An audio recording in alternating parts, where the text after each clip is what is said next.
Je suis Dr Guy Villagi, je suis cardiologue, un des membres fondateurs de l'association Espoir Santé Afrique, qui est donc une organisation non gouvernementale fondée en 2018 avec des personnes de la société civile, des médecins, de la diaspora et du Cameroun, bien sûr, pour apporter les soins de santé aux populations en zone d'enclavement sanitaire et répondre à certaines problématiques de santé dans ces pays où on n'a pas toujours l'accès facile aux soins. Un premier objectif, c'est de réduire les mortalités en général, dans les pathologies chroniques, et faciliter l'accès aux soins aux personnes souvent en situation d'enclavement sanitaire. Et ces personnes sont malheureusement situées dans les pays en voie de développement aujourd'hui. Et nous menons des actions comme des actions de campagne sanitaire en apportant des soins avec des professionnels de santé du monde, de la diaspora, donc colorés, à ces populations et de les réorienter dans le centre de santé existant, puisqu'il y a des centres de santé qui existent dans certains cas. Dans certains cas, pas du tout. On est obligé de rediriger les patients dans les centres adéquats, adaptés.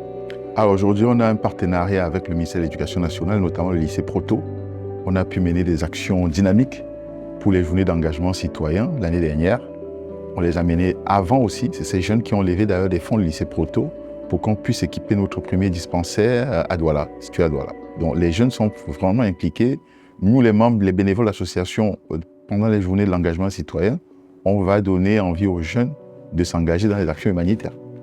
Donc nous avons mené plusieurs actions sanitaires de terrain, précisément 13 campagnes sanitaires, 9300 personnes touchées, en mobilisant les moyens.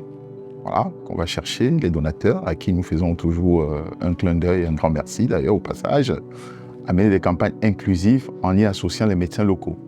Donc c'est des campagnes inclusives dans des centres de santé enclavés pour pas être complètement déconnectés de la réalité locale. C'est-à-dire que nous menons des campagnes en corrélation avec les besoins de terrain.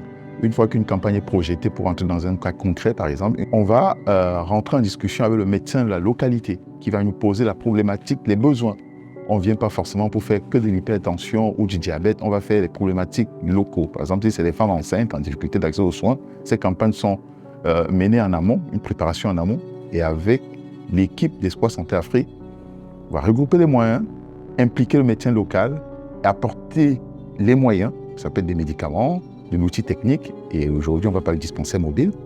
Aujourd'hui, l'innovation, c'est le dispensaire mobile. Et on va aller donc faire ces campagnes en inclusif dans le centre de santé existant pour qu'après la campagne, le service après-vente, ce que je dis, le suivi du patient soit mené par le professionnel de santé local.